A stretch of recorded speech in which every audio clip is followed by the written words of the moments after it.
Namaskara, welcome back to my channel Aesthetic by Skriti. Today we are making quick, healthy and super tasty red amaranth palya, also known as Camp Harbe Soppo in Kannada.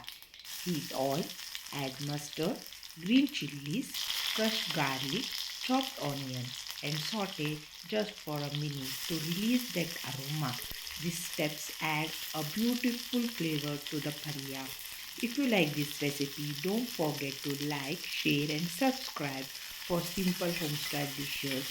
And let me know in the comments what you call these leaves in your region. Now add red amaranth leaves. These leaves are rich in iron, calcium, vitamin A and C, fiber and antioxidant, beneficial for improving blood and boosting immunity.